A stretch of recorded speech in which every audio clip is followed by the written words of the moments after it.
binatang si Juan Crisostomo Ibarra ay isang Filipino, ngunit siya ay pinag-aral ng ama na si Don Rafael Ibarra sa ibang bansa. Mahigit 7 taon itong tumira sa Europa bago itong muling bumalik sa Pilipinas. Naganda ng malaking salo-salo sa bahay si Kapitan Tiago upang salubungin ang binata.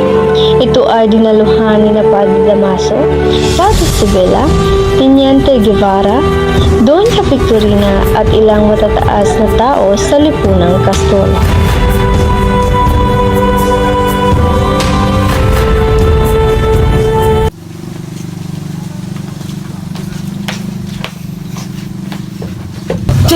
Mga mangmang talaga, mga Indiyo. Pinatayan ito ng aking 20 naglilingkod sa San Diego. Mga walang mudo, kakabwisit, hindi naman na alam paano magsimula, magkumpisal. Padre Damaso, ikay magdahan-dahan sa iyong sinasabi. Sapagkat nasa tahanan tayo ng mga Indio, baka masaktan mo ang damdamin ni Kapitan Tiago. Aba, ano naman ngayon? Totoo naman sinasabi ko ah. Magandang hapon sa inyo. Ikiginagalak kong ipakilala sa inyong lahat na anak ng aking yumaong na kaibigan, siya si Crisostomo Ibarra. Buenas noches, senyorita at senyorito.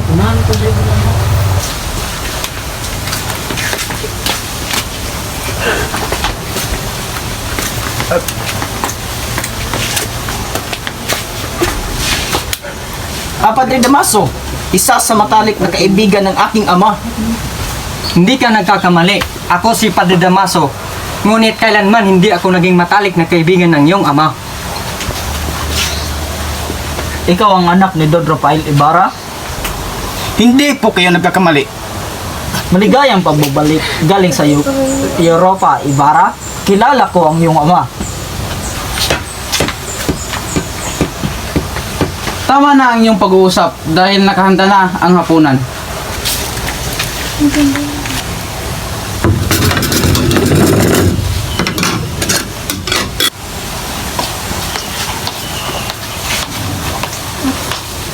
Mga mangmang talaga ang mga Indiyo. Ikaw, Ibarra, gusto mo ba mapabilang sa kanila? Mauna muna ako. Kakarating ko lang at may mga bagay pa akong dapat asikasuhin. Huwag muna, Ibarra, sapagkat parating na ang aking anak na si Maria Clara.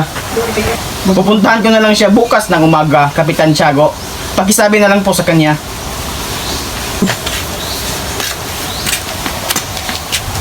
Nakita niyo yun? Ganyan kabastusan ang mapag-aralan kapag pupunta kayo sa Europa. Naglakad si Ibarra sa isang kalye.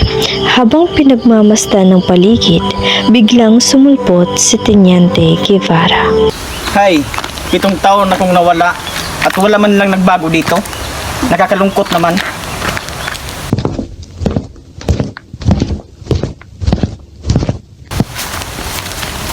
Senior Teniente, ikaw pala yan? Ginulat niyo po ako. Binata, naging kaibigan ko ang iyong ama. Tila ba may nalalaman kayo tungkol sa aking ama? Maaari niyo bang ikwento iyon sa akin? Wala ka ba talagang nalaman? Ang pagkakalam ko namatay ang iyong ama sa bilangguan. Sa bilangguan, nakakulong ang aking ama. Hindi po ba't kayo nagkakamali lamang? Di ako maaari magkamali. Ang iyong ama ay mamamatay sa loob ng bilangguan, si Don Rafael Ibarra. Nadagdagan pa ng isang pangyayari ang paratang na ito. Siya ay nakulong at sa kasuwing palad siya ay namatay sa piitan. Bakit ngayon ko lang ito nalaman? Patawad, nakikiramay ako. Kinabukasan ay pinuntahan ni Ibarra si Maria Clara sa kanyang tahanan. Tao po! Oo, ikaw pala iyan, Ibarra. Ako nga po ito, Tia Isabel. Nandyan po ba si Maria Clara? Oo, nandito nga. Teka lang, tatawagin ko muna si Maria Clara. Maria Clara!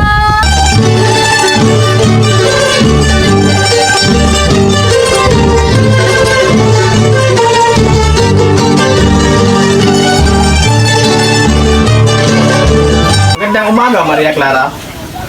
Magandang umaga rin sa iyo, Ibarra.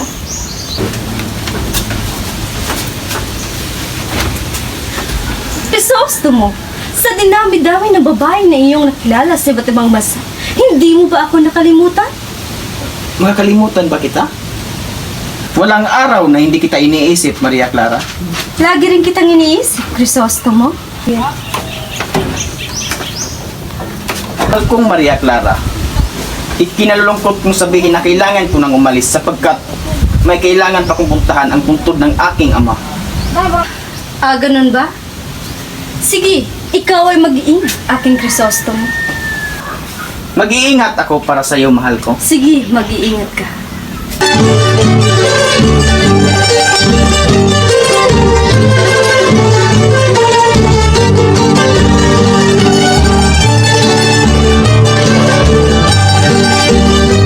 Tiyak ka ba na ito ang daanan papuntang ng puntod ng aking ama?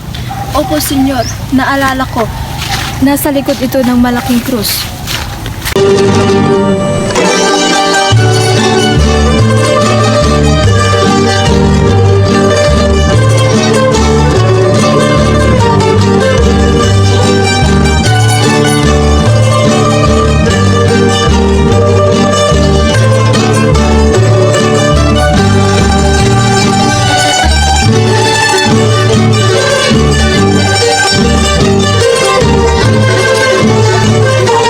Puntod ni Rafael, iyong nasa malaking krus na may bulaklak na nakatabon. Ah, yung cross na sinunog ko? Ha? Sinunog? Bakit? Dahil yun ang utos ng padre. Ituro na lang ninyo sa amin ang puntod. Sa puntod, wala na doon na bangkay, Ginoo. Anong sinabi mo? Hindi maaari yun. Wala pa isang taong lumipas simula ng ilibing iyon. Natusan lang kami ng padre. Sabi niya idalhin daw namin sa sementeryo ng mga incheck. Paano iyon nangyari? Hindi ko po itong tuluyang nailibing dahil sa kadahilan ng umuulan sa panahong iyon. At sa kabigatan ng bangkay ay naitapon ito sa ilog. Ano? Napakalaki mong inutil.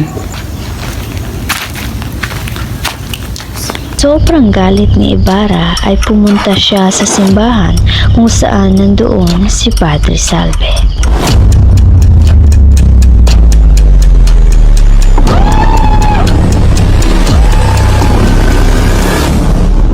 Iya ka. Anong karapatan mong gawin iyon sa aking ama? Bitawan mo ako. Hindi ako ang nagpakulong sa iyong ama. Hindi iyon ang ibig kong sabihin. Ipinahukay mo siya at ipinalipat sa ibang ministeryo. Ano? Hindi ako gumawa nun. Kung hindi ikaw, hindi sino? Wala na iba kundi si Padre Damaso. Hindi binalak ni Ibarra na maghiganti sa ginawang kabuktutang ito ni Padre Damaso at sa halip ay ipagpatuloy ang balak ng kanyang ama na magpatayo ng paaralan. Kung iyong mamarapatin, nais ko sanang humingi ng payo, Pilosopong Tasyo. Nais ko po sanang magpatayo ng paaralan na pangarap ng aking ama. Paaralan? Para sa mga mangmang? Pangarap ko din yan noon, ngunit tinawag nila akong baliw. Alam mo ba, ang karunungan ay kamatayan sa panahon natin ngayon? Kung gusto mong magtagumpay, kailangan mo ng lakas ng loob. Sa pagtitiis ko kaya ay magtatagumpay ba ako? Mabigo ka man iho para ka ring nagtagumpay. Bago po ako magpaalam, nais ko pong malaman nyo na ang iyong mga payo ay nagsisilbing gabay sa lahat ng landas ng aking tatahakin. Paalam na, Pilosopong Tasyo. Sa pagdiriwang ng paglalagay ng unang bato ng paaralan, ay muntikan nang mamatay si Ibarra kung hindi siya iniligtas ni Elias.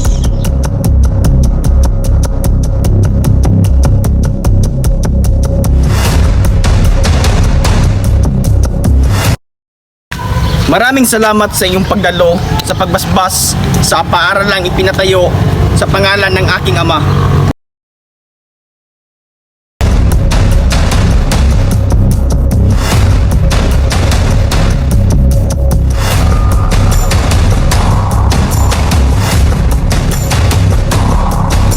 Maraming salamat sa pagligtas sa akin, Elias. Walang anuman, Ibarra. Habang nagtitipon at nagkakainan ay pinasaringan ni Padre Damaso ang binata. Sa una ay hindi ito pinansin ni Ibarra, Subalit nang hamakin na ang alaala ng kanyang ama, ay hindi na siya nakapagpigil at nanggang saksakin ang pare. Salamat na lamang at pinigilan ito ni Maria Clara.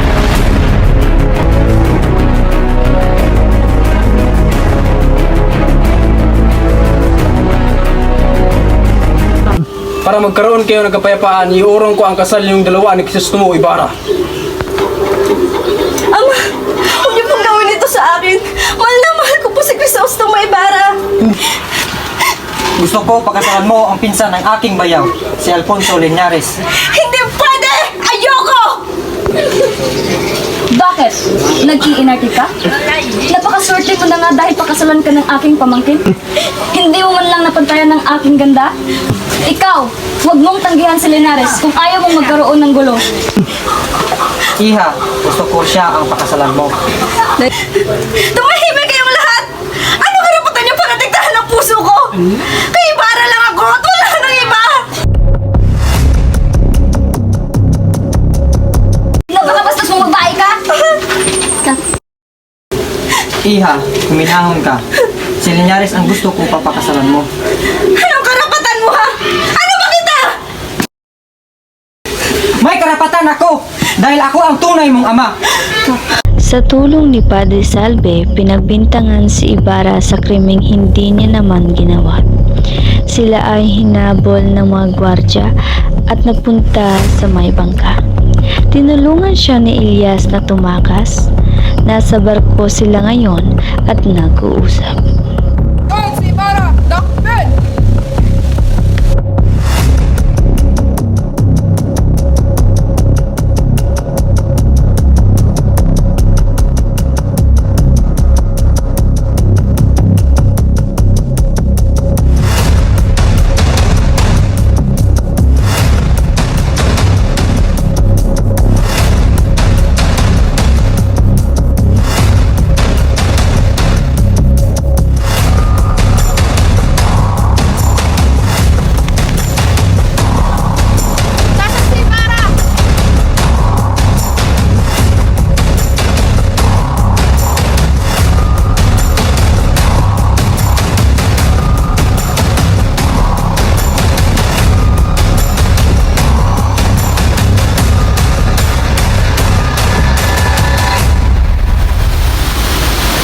Senior, makinig ka. Itatago kita muna ngayon sa bahay ng kaibigan ko sa Mandaluyong.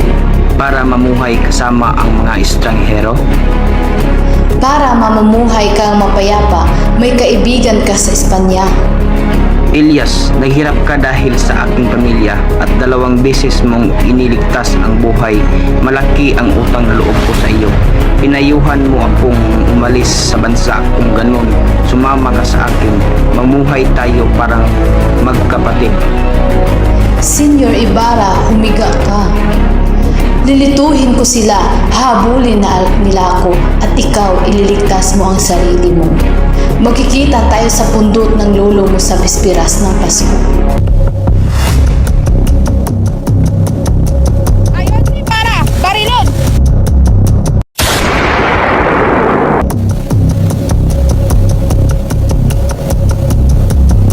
Nakatunganga lang si Maria Clara habang nakatingin sa malayo pagkatapos niyang basahin ang dyaryo na naglalahad na patay na si Ibarra.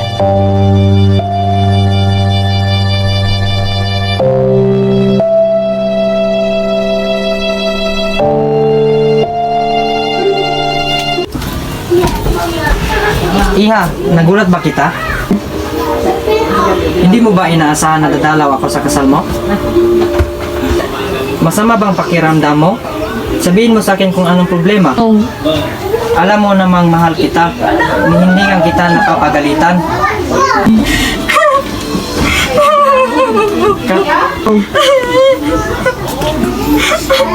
Bakit anak? Dahil ba kay Linares? Dahil sa kanya, mahal po talaga mo ako. Anak, Kung mahal mo po talaga ako, protektahan mo ako sa aking ama. At pilitin mo siyang iurong ang kasal namin ni ni Linyares. Basta't buhay siya, kaya kong magdusa at maghirap hanggat may naririnig ako tungkol sa kanya. Pero ngayong patay na siya, wala na akong karapatan para mabuhay. Kung buhay siya ay papakasalan ko si Linyares. Pero ngayong patay na siya, magmamadre na lang ako, magpapakamatay.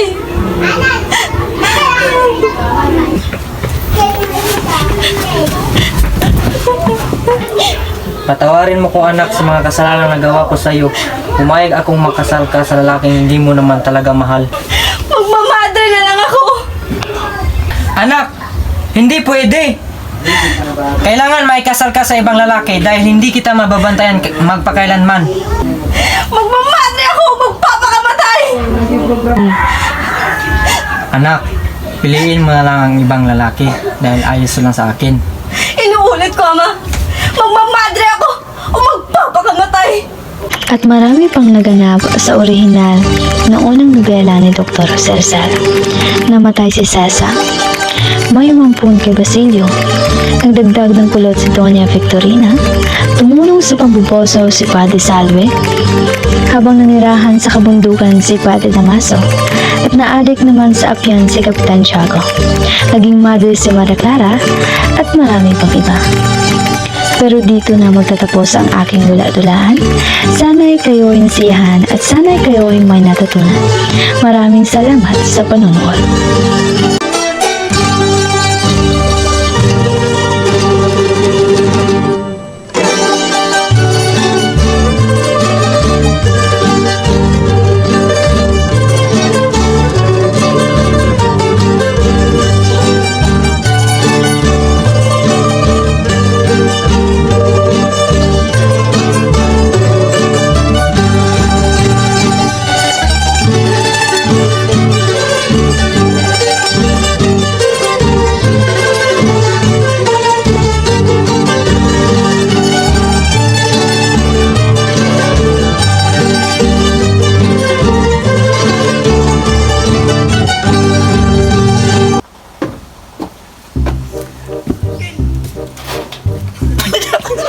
Ay, tesa.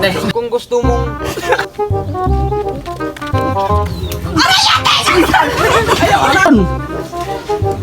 Napakabastos mong babae ka.